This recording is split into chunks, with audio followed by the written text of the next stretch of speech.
estou julgando procedente condenar Jair Messias Bolsonaro pela prática desses crimes, liderar organização criminosa. Esta é a acusação feita, este diferencial de ser o líder da organização. Tentativa de abolição violenta do Estado Democrático de Direito, tentativa de golpe de Estado e dano. É o voto, senhor presidente. Com o voto da ministra Carmen Lúcia, o ex-presidente Jair Messias Bolsonaro acaba de ser condenado por liderar uma organização criminosa que atentou contra o Estado Democrático de Direito e tentou dar um golpe de Estado no Brasil. Esse processo todo, que tem mais de 2 anos entre a investigação, o indiciamento e agora a condenação, marca uma virada histórica no país, porque essa é a primeira vez que o Brasil condena quem tenta dar um golpe de Estado.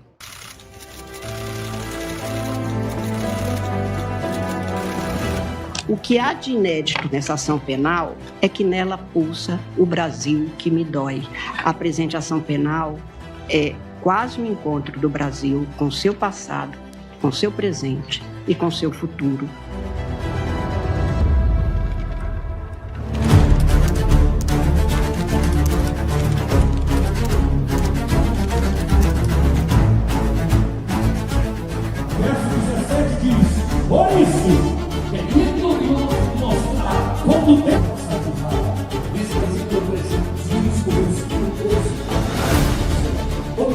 Por muitos e muitos anos a gente viu o Bolsonaro ensaiar esse discurso, muito antes dele ser presidente, no período em que ele estava na Câmara dos Deputados. O que ele fez na vida e na carreira política dele foi atentar contra a democracia brasileira.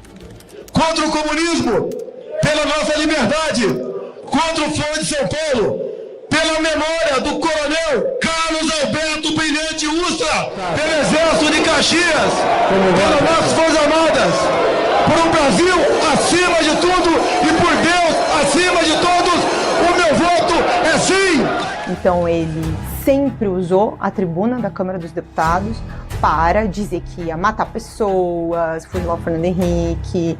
Desculpa, né? Através do voto você não vai mudar nada nesse país. Tá? Nada, absolutamente nada. Você só vai mudar, infelizmente, quando um dia nós partimos para uma guerra civil aqui dentro. E fazendo um trabalho que o regime militar não fez, matando uns 30 mil.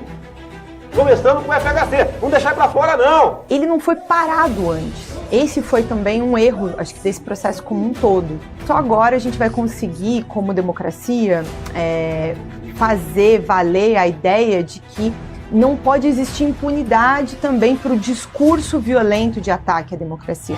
Vamos fuzilar a petralhada aqui do Acre!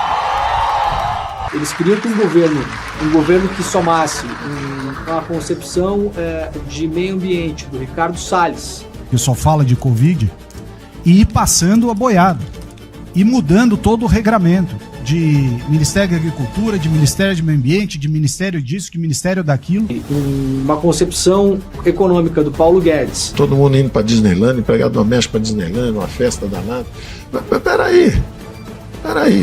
O governo Bolsonaro colocou um especulador cujo ciclo de amizades é todo formado por donos de bancos e especuladores no Ministério da Economia. A marca mais forte e destruidora do governo Bolsonaro é a pauta econômica que existe por trás de tudo isso. O Banco do Brasil é um caso pronto de privatização. É um caso pronto e a gente não está dando esse passo.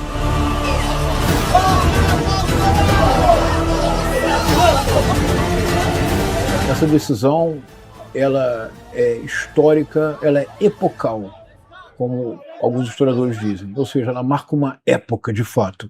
Qual é a grande novidade epocal do instante que estamos vivendo? Pela primeira vez, militares criminosos são julgados pelo judiciário e não pelo Superior Tribunal Militar. O que vale para mim é a lei de Deus.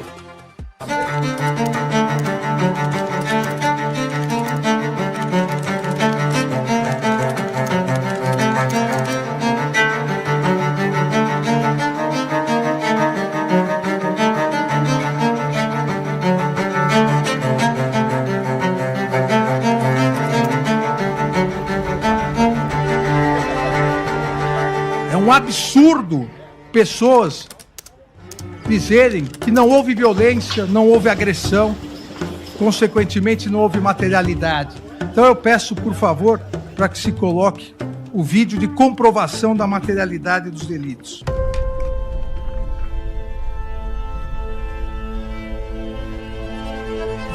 Aqui, seguindo o que a Procuradoria-Geral denunciou, os acampamentos golpistas, em que mais de 570 réus confessaram que queriam intervenção militar. Aqui, na sequência da denúncia, os atos violentíssimos de 12 de dezembro, no dia da diplomação do presidente e do vice-eleito. Brasília está em chamas. São quase uma dezena de automóveis pegando fogo.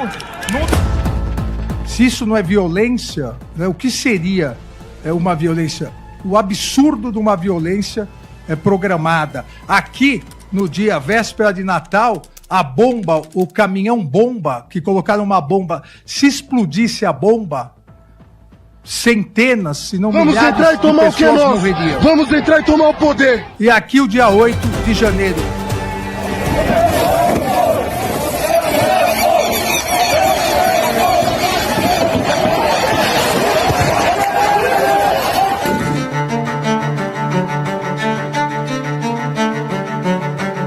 Ninguém estava passeando. Havia uma barreira policial e todos invadiram, agredindo os policiais que jogavam, vejam, jogavam gás de pimenta. As pessoas invadindo. E sempre com a intenção golpista, nós vamos ver várias faixas pedindo intervenção federal. Uma verdadeira guerra campal. Bombas, helicóptero, jogando bombas de efeito moral.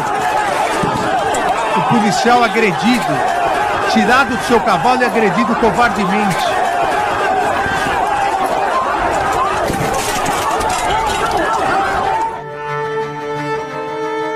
Congresso Nacional, Palácio do Planalto, nenhuma Bíblia é vista e nenhum batom é visto nesse momento. Agora, a depredação ao patrimônio público, o ataque à polícia é visto. O pedido de intervenção militar, que é o golpe, intervenção no Congresso. Muita gente lá fora, pessoal. Muita gente lá fora, pessoal. A polícia não conseguiu conter o pessoas povo. Filmando, incentivando mais pessoas a ver a resistência da Polícia Legislativa. Mantém a linha, galera! Mantém! Bombas. Moral, pô! Escudeiro! É bom lembrarmos que nós tivemos tentativa de golpe de Estado violentíssimo.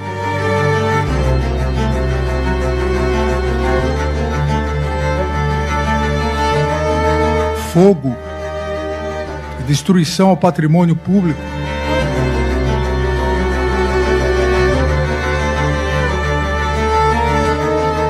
Dano qualificado.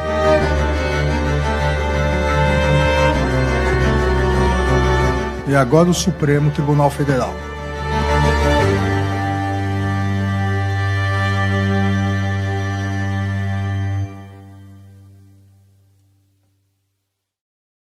A denúncia da PGR identifica o dia 8 de janeiro como o ápice de todo o movimento que, de forma violenta e progressiva, visava dar um golpe de Estado no Brasil.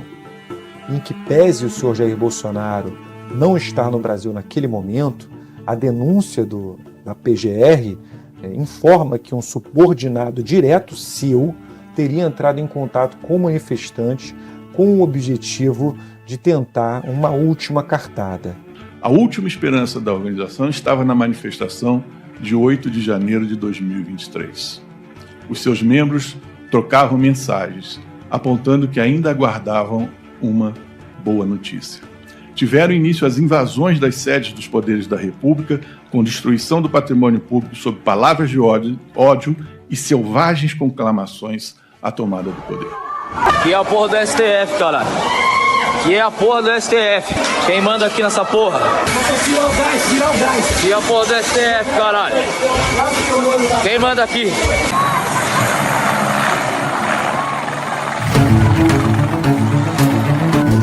A responsabilidade pelos atos lesivos à ordem democrática recai sobre organização criminosa liderada por Jair Messias Bolsonaro, baseada em projeto autoritário de poder, enraizada na própria estrutura do Estado e com forte influência de setores militares. A organização se desenvolveu em ordem hierárquica e com divisão das tarefas preponderantes entre seus integrantes. Jair Messias Bolsonaro continua o Procurador-Geral da República, junto com Alexandre Rodrigues Ramagem, Almir Garnier Santos, Anderson Gustavo Torres, Augusto Heleno Ribeiro Pereira, Paulo Sérgio Nogueira de Oliveira e Walter Souza Braga Neto, integrantes do alto escalão do governo federal e das Forças Armadas, formaram um núcleo crucial da organização criminosa. Deles partiram as principais decisões e ações de impacto social que serão narradas nessa denúncia. Mauro César Barbosa Cid, embora com menor autonomia decisória, também fazia parte desse núcleo, atuando como porta-voz de Jair Messias Bolsonaro e transmitindo orientações aos demais membros do grupo. Toda essa construção que começa com a fabricação de um discurso sobre as urnas e termina com 8 de janeiro, foi uma opção da Procuradoria-Geral da República para tratar o movimento voltado ao golpe de Estado no Brasil. O miolo dessa imputação, que é a construção de um planejamento, a execução desse planejamento, a arregimentação de setores especiais do Exército Brasileiro para matar autoridades, tudo isso já é, no meu modo de ver, suficiente para demonstrar que essas pessoas se uniram com o objetivo de dar um golpe de Estado.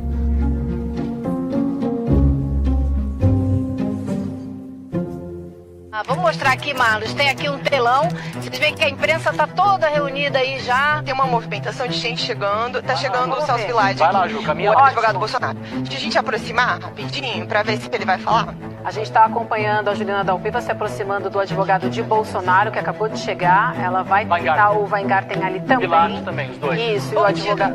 Aí. Vamos ver o julgamento agora. O Vilard de hoje chamou de conjunturas as provas. O Vilard do passado dizia que eram incontestáveis os indícios contra o Bolsonaro. Qual o Vilard acreditar? Não, o Vilard do passado fez análises sem conhecer as provas. Agora estou conhecendo as provas. A denúncia foi recebida por unanimidade. Primeira vez que todos esses réus se encontram no mesmo lugar. Daqui a pouco a gente vai ouvir, então, o Bolsonaro, vai ver o Bolsonaro claramente, especificamente no banco dos réus, e vamos ver o que ele vai dizer. Vamos iniciar com o interrogatório do réu Jair Messias Bolsonaro. Indaga ao réu se tem conhecimento das acusações que lhe são imputadas. Sim, senhor excelência. Depoimento do Bolsonaro na frente do Alexandre de Moraes, um depoimento humilhante, se ajoelhou na frente do ministro, rastejou até a cadeira do ministro e beijou a mão do que ele sempre considerou o seu grande algoz, o seu grande perseguidor. O Alexandre de Moraes, vocês sabem qual é a vida pregressa dele. O Barroso, vocês também sabem. Quais eram os indícios que o senhor tinha que nós estaríamos levando 50 milhões, 30 milhões de dólares? Não tem indício nenhum, seu ministro. Tanto é que era uma reunião para não ser gravada, um desabafo, uma retórica que eu usei. Se fosse outros 3 ocupando, teria falado a mesma coisa. Então, me desculpem, não tinha essa intenção de acusar de qualquer desvio de conduta dos senhores 3. Se o senhor me permitir, logicamente, eu posso mandar umas imagens para o senhor aqui, como é que o povo nos trata a gente na rua, tá? Eu declino. Declino, sim, senhor. Posso fazer uma brincadeira? O senhor que sabe. Eu perguntaria aos seus advogados antes. Eu gostaria de convidá-lo para ser meu vice em 26. É isso aí. Eu declino novamente. O Bolsonaro se humilhou publicamente, se humilhou na frente das câmeras, se humilhou diante de todo o Brasil, se humilhou diante da sua militância, chamou os militantes que eles insuflaram para cometer 8 de janeiro de idiotas. Tem sempre os malucos ali que ficam aquela ideia, né, de AI-5, intervenção militar, que as Forças Armadas, os chefes militares jamais iam embarcar nessa, porque o pessoal estava pedindo ali, até porque não cabia isso aí. E aí, nisso, tenta fazer algum tipo de costura política, e eu tenho certeza que esse depoimento dele foi parte dessa costura e foi um entendimento dele ali de que o destino dele estava selado se ele continuasse a fazer o papel de grande super-herói lutando contra o vilão da ditadura do judiciário.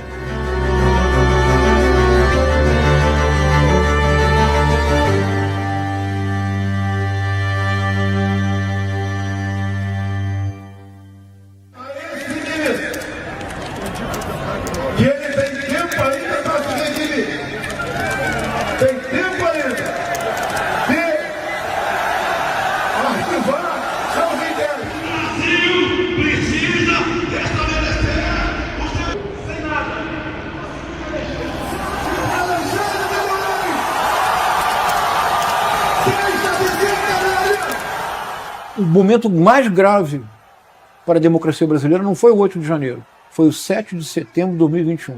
Qualquer decisão do senhor Alexandre de Moraes, esse presidente não mais cumprirá. Eles gritavam a todos os pulmões: eu autorizo. Ninguém entendia. Eu fui descobrir no WhatsApp, no Telegram bolsonarista.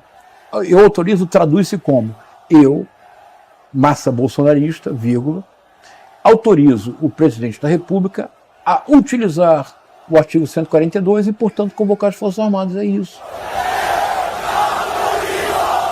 Nunca serei preso. Querem me tornar inelegível em Brasília. Só Deus me tira de lá. Todos os 7 de setembro foram muito marcantes nesse sentido. Mas o último 7 de setembro, ali estava, não é, todo o desejo de golpe, e ali eu acho que é a hora que se define o que cada um vai fazer, não temos muito tempo, e o mais maluco é saber que é antes da eleição. E já foi um alerta preventivo, olha, não vamos entregar. Uma luta do bem contra o mal. O mal que perdurou por 14 anos em nosso país, que quase quebrou a nossa pátria e que agora deseja voltar à cena do crime. Não voltarão! O povo está do nosso lado! O povo está do lado do bem! Imbrochável, imbrochável, imbrochável, imbrochável!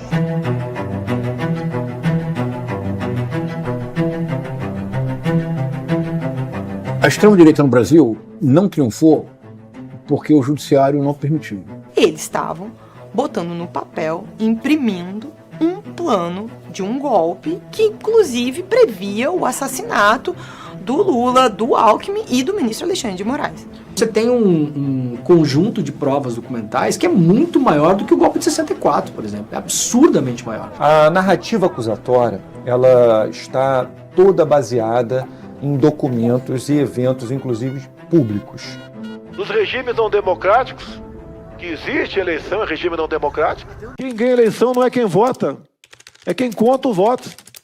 Vamos continuar vivendo com essa desconfiança até quando? Quem tirou o Lula da cadeia, quem o tornou elegível, é quem vai contar os votos lá no TSE, na sala escura. E devemos entubar e dizer que o ministro Barroso está certo. As urnas são invioláveis. Eles entenderam rapidamente que a desinformação sobre as urnas provocaria uma raiva genuína nas pessoas. Se as pessoas de fato comprassem que o sistema não funcionava, elas comprariam um salvador. O Bolsonaro queria se colocar nesse lugar. Aquela reunião com os embaixadores é mais um capítulo desse caminhar para o apocalipse, né? Aquilo é uma grande traição à pátria, à nação. Se reunir 50 embaixadores e atacar a justiça brasileira, atacar a justiça eleitoral. Os hackers ficaram por 8 meses dentro dos computadores do TSE, com códigos-fontes, com senhas e muito à vontade dentro do Tribunal Superior Eleitoral. Eles poderiam alterar nome de candidatos, tirar voto de um, transferir para outros.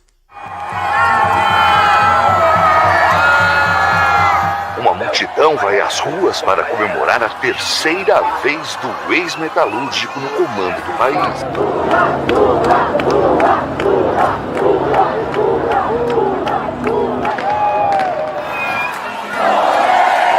Quando acaba a eleição, naquela noite ainda, eu falei com algumas pessoas ali do núcleo da campanha, e aí já ficou claro para mim, de alguma maneira, uma certa cisão entre duas visões. Os golpistas e os que queriam começar a organizar uma oposição que flertava com certo golpismo, porque ia continuar usando o discurso de roubo das urnas, mas não iria querer fazer nenhuma ação direta. É um momento de muito perigo, né, que o país passa e que a gente veio a saber depois com as quebras de sigilo o que estava acontecendo, mas que na hora a gente testemunha Brasília como se fosse apenas uma normalidade. Entre fim de novembro de 22 e dezembro de 22, foram as vezes em que eu ouvi as pessoas me contarem que na casa do Braga Neto estavam ocorrendo reuniões com generais, militares, para discutir um golpe. Eu ouvi isso de fonte muito segura já ali, em dezembro de 22. Nesse momento que estavam indo lá os chefes das forças, Marinha, Exército, Aeronáutica, era o momento mais perigoso. Era um momento em que o desejo do Bolsonaro de não entregar o poder de jeito nenhum esteve mais perto de ser realizado. O presidente está bem, está recebendo gente, não tem problema nenhum. Tá? Vocês não percam a fé. Não, lá na frente tem só o que eu posso falar para vocês agora. Estamos na frente do teto do general Richard. A gente está na chuva, está no sol. Eu sei, senhora. Não só fica... Tem que dar um tempo, tá bom? Sobre a escolha do vice, né? Já tinha todo um caminho preparado para ser o Braga Neto, mas não se anunciava ainda. Em determinado momento, uma fonte me diz... vai ser o Braga Neto, ele não abre mão do nome do Braga Neto, e o motivo pelo qual ele não abre mão do Braga Neto é que ele diz que com o Braga Neto, como vice, ele teria as Forças Armadas na mão para o que fosse. E caso ele perdesse, ele também tinha isso. A gente tem aí 36 horas da eleição de Lula, muita coisa acontecendo. O ministro Alexandre de Moraes determinou, então, que as polícias militares podem desobstruir as rodovias. Acho que erram as pessoas que dizem que esse bloqueio nas estradas foi o Capitólio brasileiro. O Capitólio brasileiro, ele pode vir ainda e pode ser muito mais sério do que o Capitólio americano.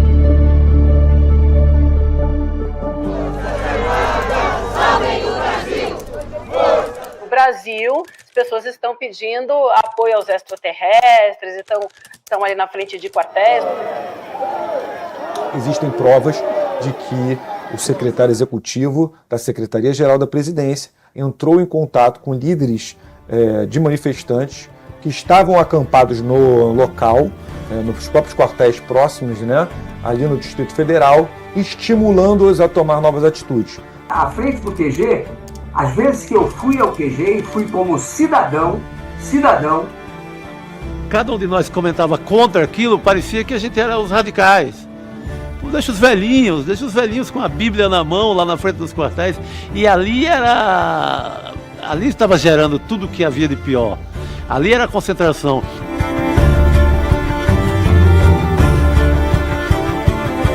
Lá estavam todos aqueles mais violentos e com cara de terrorismo, como o rapaz do caminhão, o George Washington, que destruiria o aeroporto de Brasília na véspera do Natal, ele estava lá. Todo mundo estava abrigado nesse lugar.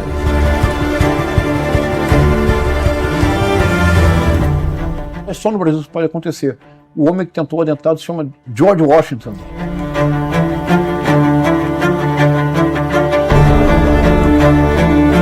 Se essa bomba tivesse explodido, teria sido um dos maiores atentados terroristas da história, não da história do Brasil, da história. Porque é um caminhão combustível no aeroporto. Qual seria a finalidade? Imagine-se o caos que isso criaria.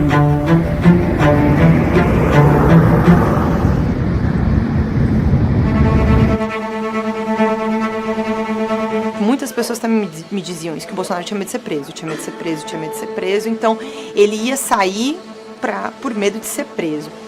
O medo de ser preso, agora é um pouco mais claro para mim, não era só sobre as investigações que já existiam antes, dele, da família, mas também do que estava rolando ali nesse bastidor, que a gente não sabia em detalhes o tão grave que era. O Brasil não vai se acabar de abrir.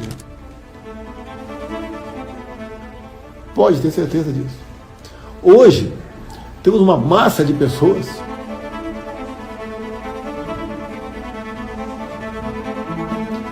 que passaram a entender melhor de política. Passaram a dar valor nas coisas que ela achava que não corria risco nenhum. E corre risco. O bem vai vencer. Ele sai do Brasil, na minha opinião pessoal, com o objetivo de se desvincular da última fase desses atos.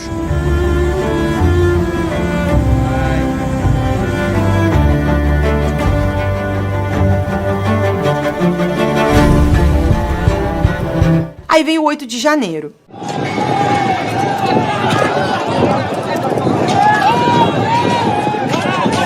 Milhares de apoiadores de Jair Bolsonaro, importante essa conexão, invadiram o Congresso brasileiro e os escritórios do presidente numa resposta ao que eles acreditam ter sido uma eleição fraudada.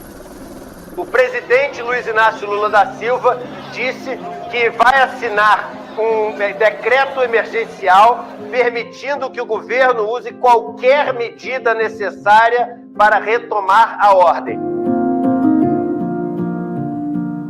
Dias depois disso, tem a busca e apreensão na casa do Anderson. É encontrada a primeira minuta golpista que previa ali a intervenção no TSE, o afastamento das autoridades. O decreto golpista não foi um documento criado de forma artificial para debates em tese. Ele foi um documento construído, discutido, modificado, com a finalidade de convencer os comandantes militares a aderirem ao golpe de Estado de sítio. O senhor se reuniu com o seu ex-assessor Felipe Martins, né, que foi levar uma minuta que previa a quebra da normalidade democrática? Refuto qualquer possibilidade de falar em minuta de golpe. Deve ter os considerandos ali apenas. Quase que sem querer, en passant, o Bolsonaro confirma que houve a reunião em que foi mostrada na tela de um computador dentro do palácio os tais dos considerandos que compunham a minuta golpista. Foi passado na tela, na tela, os considerandos foram bastante rápidos. Foi apresentada para o senhor alguma minuta de ato que decretava o golpe de Estado, a ruptura com a normalidade democrática? Em algum instante foi apresentado isso para o senhor? Foi, senhor, no dia 14 de dezembro, no Ministério da Defesa, pelo ministro Paulo Sérgio. Falei, esse documento prevê a não assunção no dia 1º de janeiro do presidente eleito? E ele falou sim. E aí eu falei, não admito sequer receber este documento, não ficarei aqui. Levantei, saí da sala e fui embora.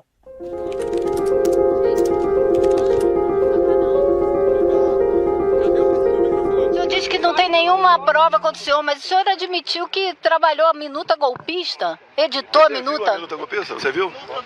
Você viu a minuta golpista? Você não viu? Nós pedimos, não tem. O que foi falado foi estado de sítio. O que é estado de sítio? Você convoca os Conselhos da República da Defesa, depois manda esse projeto para o Congresso decidir se você pode ou não assinar o decreto. Mas tem que ter um motivo, o país estava em paz. Mas foi feita alguma coisa? Foi convocado o Conselho? Para que pensar nisso? Não posso pensar? Você quer criminar o meu pensamento? Não, pensamento não. O senhor chamou os comandantes militares para discutir a ideia. Eu conversei com ele desde quando era deputado. O documento consistia de basicamente duas partes, né? A primeira parte eram os considerandos, e no segunda parte entrava numa área mais jurídica, né, de estado de defesa, estado de sítio, prisão de autoridades e decretação de um conselho eleitoral, alguma coisa assim para refazer as eleições ou algo parecido. O Cid ele vem dessa formação histórica, ele tem uma formação militar, o pai dele é militar e essa tradição é muito presente na cabeça desses militares. Eles são agentes superiores aos civis, eles se dão mais importância e o Cid achava que esse momento seria mais um dos momentos que o Exército entrou para purificar a pátria. Verdadeira acusação que lhe é feita pelo Procurador-Geral da República? Eu presenciei grande parte dos fatos, mas eu não participei dele. Ele entra nessa história não como delator, ele entra nessa história como golpista, que é o Cid ao longo do processo, ele vai sendo pego, e ele é pego principalmente, começa com a questão do cartão da vacinação. Ali ele abre uma brecha, a CPI entra nessa história, levanta um monte de coisa, a Polícia Federal depois usa essas provas e levanta muito mais provas. Permanecerei em silêncio. Começa a emergir o personagem Cid, que era um personagem que a gente ouvia muito no bastidor ser importante, o acesso ao Bolsonaro, a pessoa a quem você tinha que procurar para poder falar com o Bolsonaro. Esse cara é um bandido, ele estava no meio dos bandidos. E aí muita gente falava, não, mas o delator não pode mentir. O máximo que ele puder esconder, ele vai esconder. O mínimo que ele puder contar, ele vai contar. É alguém pego fazendo uma traquinagem. Né? E o cara olha e fala, não, deixa eu ver o que eu posso contar aqui para me livrar sem contar tudo. A família está vendendo os imóveis.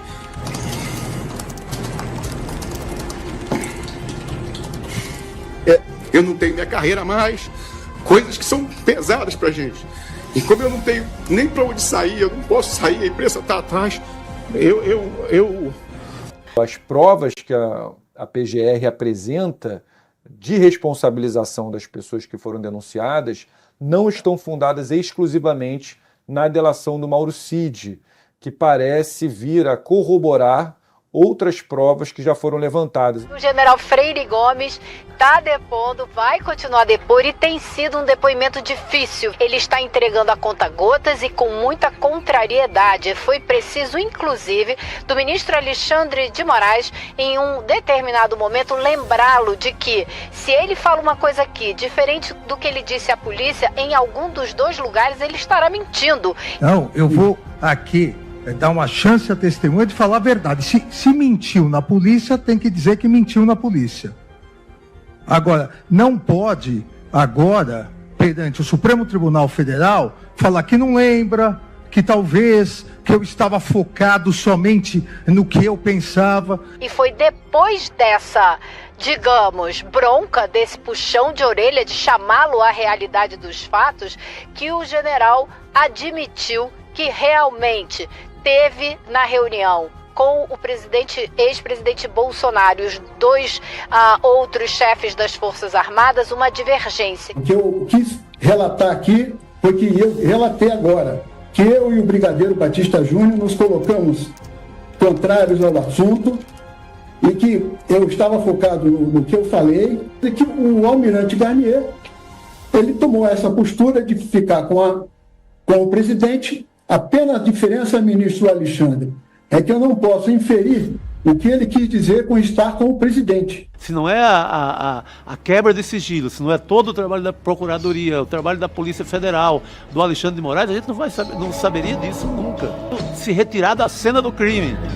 Os advogados preocupados, meu cliente não estava na cena do crime, meu cliente não tomou esse cafezinho nessa hora, meu cliente não chegou, quando o meu cliente chegou a minuta já tinha sido apresentada, ele não viu a minuta, ele viu só de lado, então, mas não há sequer um esforço grande de dizer que não houve tentativa de golpe, ninguém vai por aí. A tradição das forças armadas no Brasil é lançar mão do terrorismo como ação política. A primeira informação mais, assim, pesadona que chega é que, a Polícia Federal descobriu, teve um plano para tentar matar o Alexandre de Moraes. E aí eu me lembro que chegou, e a fonte muito precisa, tinha monitoramento de horário, de placa, de tudo, tá? Existia, tem documento para provar isso. E aí eu banquei. A operação hoje é sobre esse grupo de militares que conhecido entre os militares como Kids Pretos. Eles fizeram um plano que agora a gente sabe que é punhal verde e amarelo, para ser executado no dia 15 de dezembro de 2022 e que previa a execução, o assassinato do presidente Lula, do vice-presidente Geraldo Alckmin e do ministro Alexandre de Moraes. Então o tempo todo se arvorando aí que tem um plano aí de punhal verde e amarelo. Mas pelo que eu vi lá é um plano infantil, pô. Sequestrar e envenenar? Tem policial vivendo a gente aqui. Vou sequestrar alguém e envenenar. Aqui tá um copinho de chumbinho aqui. Tem sacanagem, pô. O plano Punhal Verde e Amarelo foi impresso no Palácio do Planalto, está demonstrado por mensagens envolvendo o senhor Mário Fernandes, que era secretário executivo da Secretaria-Geral da Presidência, portanto uma pessoa próxima ao senhor Jair Bolsonaro, que ele teria levado esse plano ao Palácio do Alvorada. Um assunto importante, o depoimento do general Mário Fernandes, número 2 da Secretaria-Geral da Presidência no governo Bolsonaro. Ele admitiu que ele era o autor do plano Punhal Verde e Amarelo. Ele começou o depoimento dele, em 11 minutos de depoimento, ele já admitiu que era o autor do plano Punhal Verde e Amarelo. Em relação a um arquivo que conteria o texto de um planejamento Punhal Verde e Amarelo, o senhor confirma a autoria desse arquivo também? Confirmo, Excelência. Na verdade, esse arquivo digital, e o senhor me permite, Vossa Excelência citou bem, é um arquivo digital que nada mais retrata do que um pensamento meu que foi digitalizado. Segundo o cônsul, o senhor teria impresso esse arquivo no Palácio do Planalto no dia 9 de novembro. E 40 minutos depois, o senhor dá entrada no Palácio da Alvorada. O senhor levou esse arquivo para apresentar para alguém? Impossível. Eu imprimi para ler em papel. Cid fala sobre ter recebido uma caixa de vinho com uma quantidade de dinheiro que ele não sabe precisar do Braga Neto para financiar o plano golpista. Em depoimento ao ministro Alexandre de Moraes, o tenente-coronel Mauro Cid afirmou que presenciou quando o general Braga Neto entregou dinheiro vivo para financiar o plano golpista, o Punhal Verde e Amarelo. O dinheiro teria sido entregue numa embalagem para guardar vinho. Existem mensagens entre um dos tenentes-coronéis e o Cid que mencionam a necessidade de cerca de R$100 mil para executar o plano. O general Braga Neto trouxe uma quantia em dinheiro, que eu também não sei precisar quanto foi, mas com certeza não foi os 100 mil, porque até pelo volume não era tanto, né? Devia ser uma sacola. Tava acho uma caixa de vinho, assim, um botelhazinho assim. O Cid veio atrás, perguntou, general, o PL pode conseguir algum recurso que nós estamos precisando? Na minha cabeça tem alguma coisa a ver com campanha. Eu viro para ele, como está nos autos, falo assim, procura o Azevedo, procura o tesoureiro, que era o Azevedo. A gente viu alguns personagens que apareceram como financiadores, foram poucos, a imensa maioria deles o pessoal do agro, né? Gente com muita grana que financiou, principalmente as pessoas que foram pro 8 de janeiro.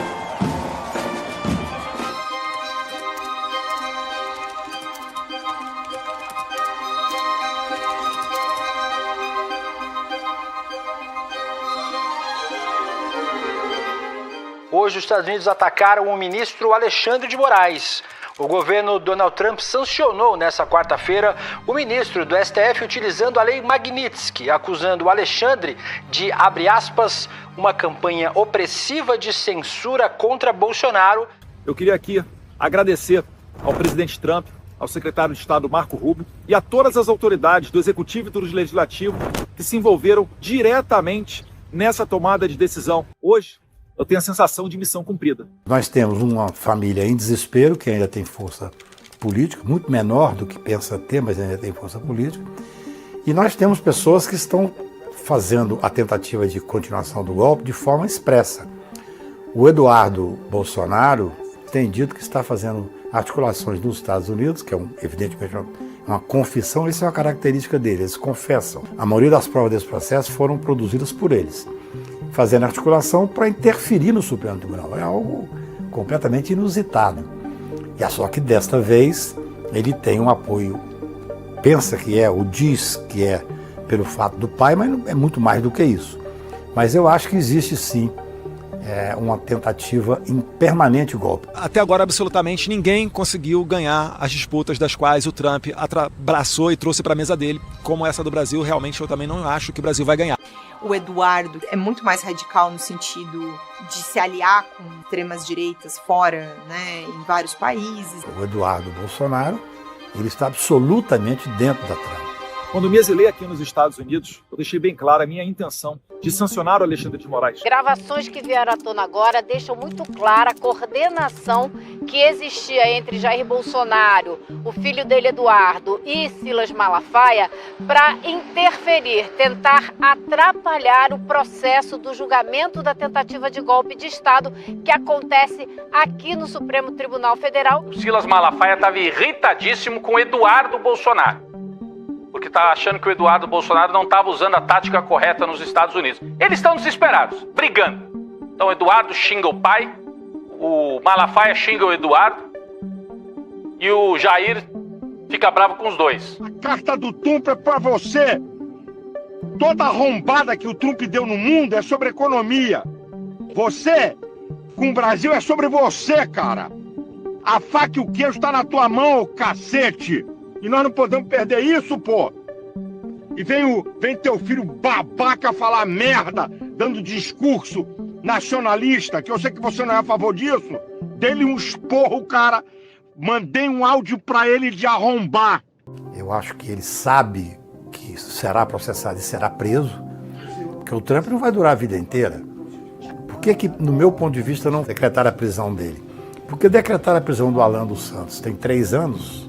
E os Estados Unidos não fez a extradição, não concedeu a extradição, embora o governo brasileiro tenha se empenhado. Então, se não fizeram com o Alan dos Santos, embora o argumento fosse outro, lá era liberdade de expressão, aqui é um crime óbvio de atentado violento contra a ordem constitucional.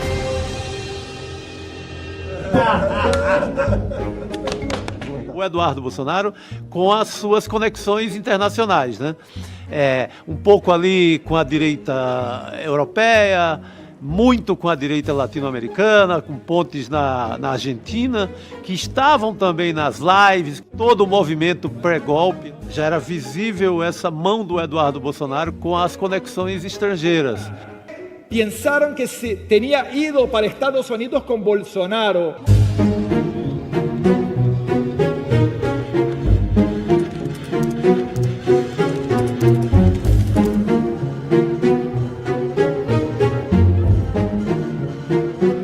A família tem uma distribuição de papéis, mas também tem uma guerra intensa.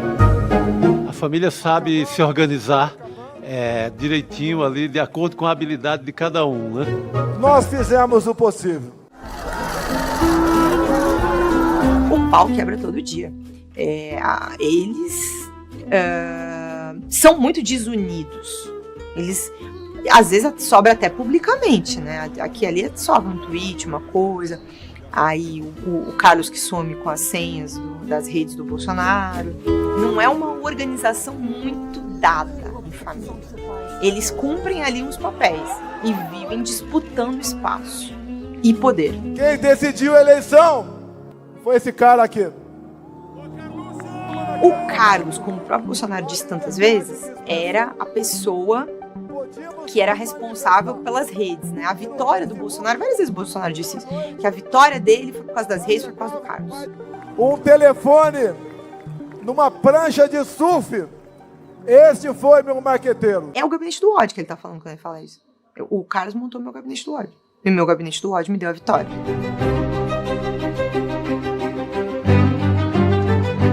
O gabinete do ódio tem um papel golpista desde a concepção dele, né? Então, quando o Carlos seleciona rapazes para trabalhar com o Bolsonaro, ele já seleciona porque eles tinham perfis no Facebook muito grandes de memes para atacar pessoas. É assim que eles são selecionados.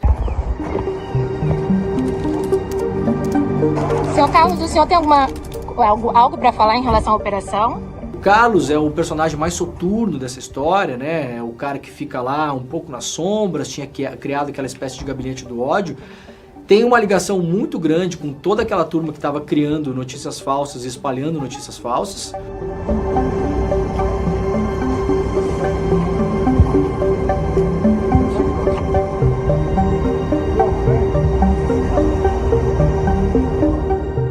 O Carlos Bolsonaro, que tem um papel fundamental nessa trama principal, nesse processo principal, porque ele era o responsável por tudo que acontecia na mídia, ou por quase tudo, é muito bom ler a denúncia do Dr. Paulo Gonet. Os membros da organização criminosa estruturaram, no Palácio do Planalto, ataques às instituições. Porque ela faz uma retrospectiva, o Intercrimes, mostrando como agia essa organização criminosa. Um dos objetivos era o quê? Desestabilizar o Supremo, desvalorizar o Supremo ou fechar o Supremo. E nisto, o Carlos Bolsonaro tinha uma importância fundamental.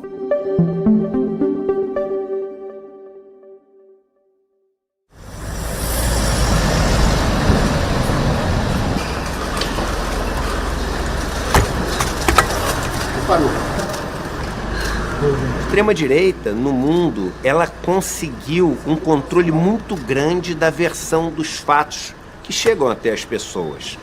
Conseguiram isso com uma inteligência das redes sociais que eles passaram a dominar e também com dinheiro.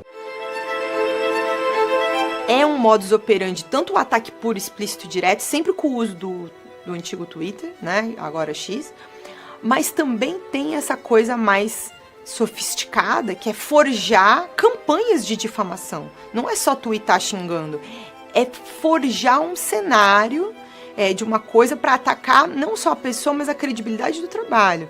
E olha a jornalista da Folha de São Paulo, tem mais um vídeo dela aí. Ele diz do assédio da jornalista em cima dele, ela queria um furo, ela queria dar um furo. Quantos jornalistas foram atacados diretamente por Jair Bolsonaro? Ou seja, nas suas entrevistas ou nas lives que ele fazia, onde ele incitava toda a sua militância, uma militância muito violenta, muito agressiva, a se voltar contra esses jornalistas. Quando a minha lembrança, minha patrona, dizendo que eu comprei 2,5 milhões de lata de leite condensado. Vai pra puta que eu pariu, cara! A morte da Mariela, seus patifes da TV Globo, seus patifes, canalhas! Esse jornalismo que vocês fazem, jornalismo podre! Você tem uma cara de homossexual terrível, mas nem por isso te acusa de homossexual. Se bem que não é crime ser homossexual. Eu já sofri dezenas de campanhas de calúnia, de difamação, me acusando de diversas coisas que eu nunca fiz. Eu recebi de algumas pessoas prints, mensagens de que o meu nome, meu endereço, meus telefones, os meus dados bancários circulavam em grupos de extrema-direita. Grupos que diziam, vamos matar esse veado, falando literalmente o que as pessoas diziam nas mensagens encaminhadas. Em junho, eu fui alvo de uma campanha de difamação criada pelo Alan dos Santos para tentar salvar a pele do Felipe Martins, né? Ele queria soltar o Felipe de tudo quanto é jeito, pressionando a opinião pública. Ele cria lá uma conversa falsa, usa uma foto minha, e aquilo me faz 3 meses de caos muito intenso na vida, desde mensagem de vejo você sempre no bairro tal, não sei o quê, entre outras coisas, assim, de ameaça. É esse mesmo gabinete do ódio que se conecta com o serviço de informação, que aí a gente já está falando do deputado Ramagem, que ocupou o serviço de informação durante o governo Bolsonaro. Nova narrativa agora, a BIM paralela do Bolsonaro, essa acusação em cima do delegado Ramagem, um cara fantástico. O Bolsonaro, naquela reunião famosa, que depois da briga com o Sérgio Moro se torna pública, também fala: se vocês não são capazes de investigar, eu tenho o meu próprio sistema de informações. Então a coisa vai andando, a gente vai começando a entender que tem algo acontecendo. Sistema de informações. O meu funciona. O meu particular funciona. Os que tem oficialmente desinforma. A gente não tinha o que teve, por exemplo, com a BIM paralela, né? Um aparato de investigação oficial sendo usado de modo criminoso para monitorar ministros do Supremo, adversários políticos, que eles consideravam inimigos, jornalistas, ativistas.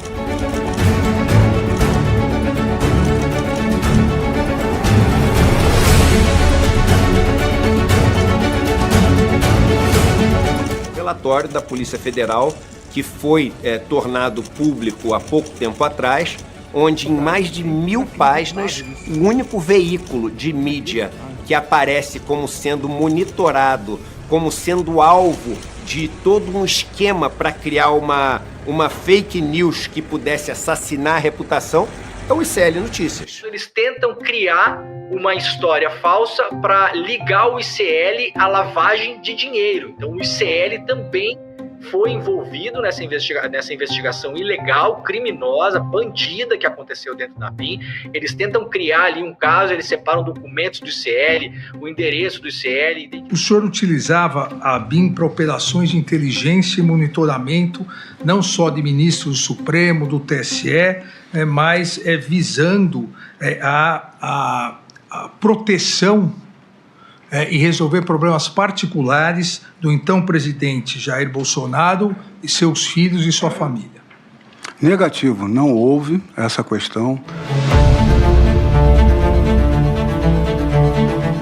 Jair Bolsonaro foi indiciado mais uma vez, só que agora junto com seu filho Carluxo. É que a Polícia Federal entregou para o STF o relatório final da investigação da BIM Paralela. São cerca de 30 indiciados e Jair Bolsonaro aparece como chefe de organização criminosa que fez espionagens ilegais durante o seu governo.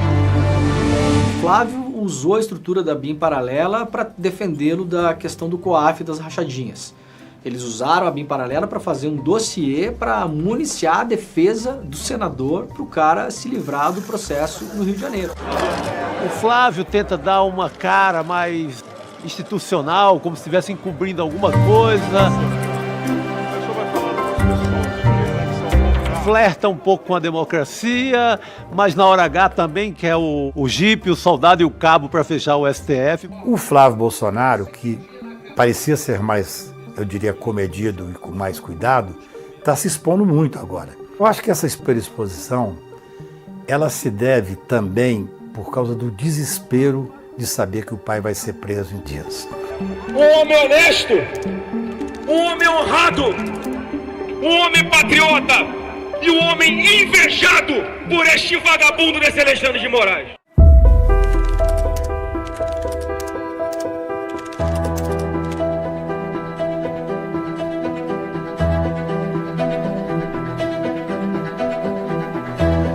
De setembro de 2025, pode anotar, esse dia já entrou para a história. Daqui a pouquinho aqui no STF começa o julgamento de um ex-presidente que tentou dar um golpe de Estado e mais do que isso, pela primeira vez na história a gente vai botar aqui no Brasil, no banco dos réus, 5 militares que na nossa história tantas vezes tentaram e conseguiram solapar nossa democracia. São 3 generais, um almirante, um tenente-coronel e 2 civis. E entre esses 5 militares, 4 são de alta patente, da cúpula. É por isso que a gente pode dizer, sem medo de exagerar, que hoje começa aqui o julgamento mais importante do século no Brasil.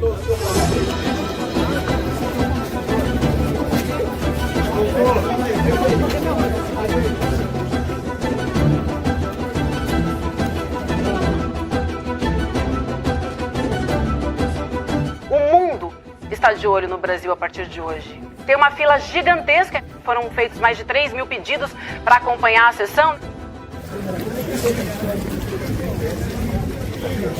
Olha a quantidade de jornalistas cercando aqui o Vilarde, advogado do Bolsonaro. Obrigado, gente. Aí, o ex-presidente chegou, mas não está o desejo de vir no julgamento? Chegou, mas ele não está bem. Ele não está bem. O que ele está sentindo? Saúde. Aí tem que falar com os médicos. Ele não vem, então? Não vem. Acabou de chegar o advogado agora do Braga Neto. Vamos ver se ele fala também. Eu confio na absolvição do meu cliente. Bom dia a todos. Vai começar agora o julgamento, então. Vamos ouvir esse que é um momento histórico. Declaro aberta a 6ª sessão extraordinária da primeira turma do Supremo Tribunal Federal. Passo a palavra ao eminente relator, ministro Alexandre de Moraes, para a apresentação do relatório. Antes de iniciar, propriamente o relatório, acho importante esclarecer, nós chegamos hoje, o Brasil chega hoje, em 2025, 40 anos da redemocratização, com uma democracia forte, as instituições independentes. O ministro Alexandre de Moraes disse com todas as letras: soberania não pode, não deve e jamais será negociada. É uma resposta direta a toda essa pressão, essa guerra que o governo dos Estados Unidos está fazendo contra o Brasil, a pedido, mas não só, do filho do Bolsonaro, o Eduardo Bolsonaro, que está lá brigando para prejudicar o país.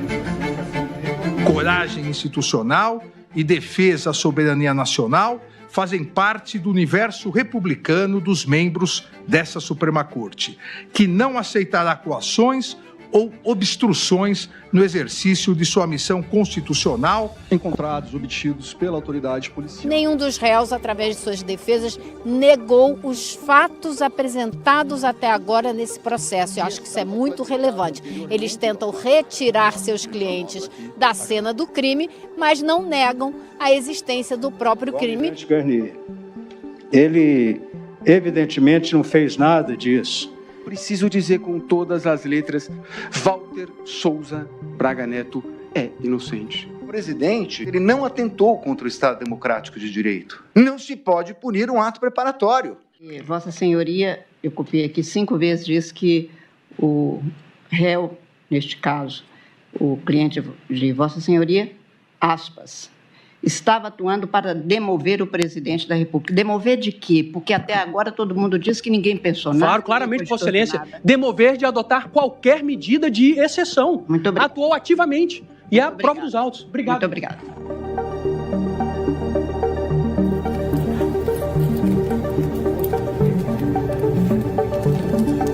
A gente vai começar com o voto do ministro relator Alexandre de Moraes, que promete ser um voto extenso. Nós estamos esquecendo aos poucos que o Brasil quase volta a uma ditadura que durou 20 anos, porque uma organização criminosa constituída por um grupo político não sabe perder eleições. Eu diria que o voto, claro, como já era esperado, de maior peso, foi realmente o voto de Alexandre de Moraes, que durou mais de 5 horas, das 9h15 até mais de 2 horas da tarde. É uma espécie de histórico de tudo que aconteceu no Brasil, o histórico do golpismo e desta organização criminosa que tem como chefe Jair Bolsonaro.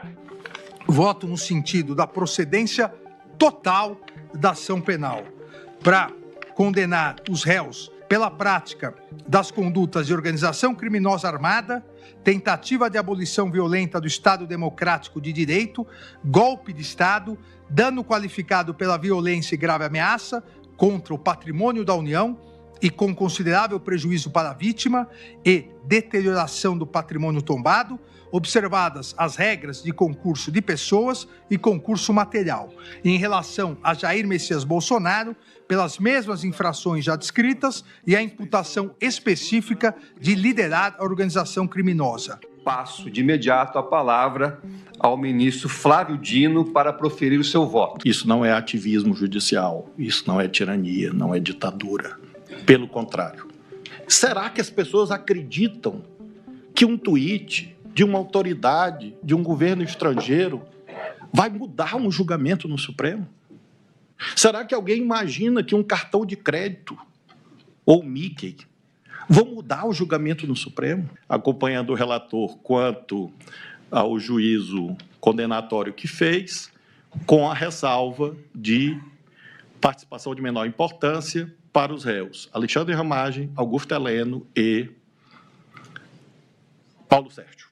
A gente está nessa reta final do julgamento, todo mundo de olho nisso, o Brasil e o mundo. Tem uma expectativa enorme em torno do voto do ministro Luiz Fux, que ele possa até pedir a absolvição de todos os réus por não reconhecer provas suficientes para condená-los. Não há provas suficientes para imputar ao réu Jair Messias Bolsonaro os crimes de tentativa de abolição violenta do Estado Democrático de Direito, 359, golpe de Estado. Esse voto, que é um voto bastante político, né, é a naturalização completa do golpe. Voto com requintes de canalice. Muito. De canalice suprema. Fux agora passa a ser um dos personagens centrais da extrema-direita no Brasil. Vai virar um ídolo. Mais um dia histórico que a gente vai acompanhar os votos da ministra Carmen Lúcia e do ministro Cristiano Zanin.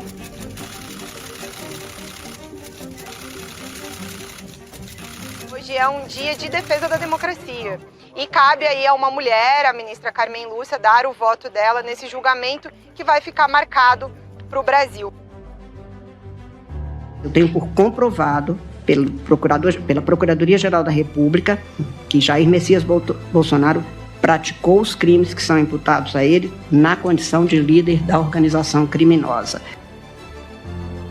Sim, a turma do Supremo Tribunal Federal formou maioria para condenar o ex-presidente Jair Messias Bolsonaro por tentativa de golpe de Estado como chefe de organização criminosa, Gabi. A gente acabou de ver a história da democracia sendo escrita por uma mulher. A turma, por maioria, julgou procedente a ação penal 2668 com a condenação dos réus Alexandre Ramagem Rodrigues, Almir Garnier Santos, Anderson Gustavo Torres, Augusto Heleno Ribeiro Pereira, Jair Messias Bolsonaro, Mauro César Barbosa Cid, Paulo Sérgio Nogueira de Oliveira e Walter Souza Braga Neto.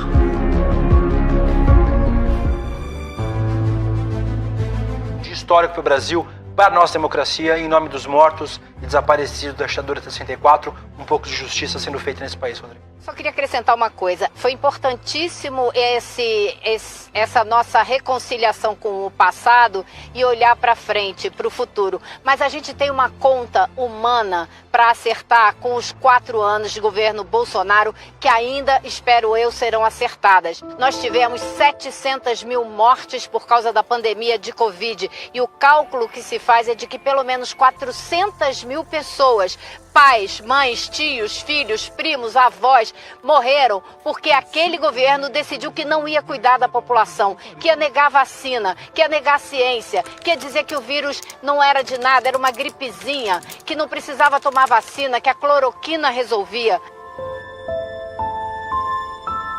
Então, essa conta que está no nosso passado ainda tem que ser acertada para o nosso futuro.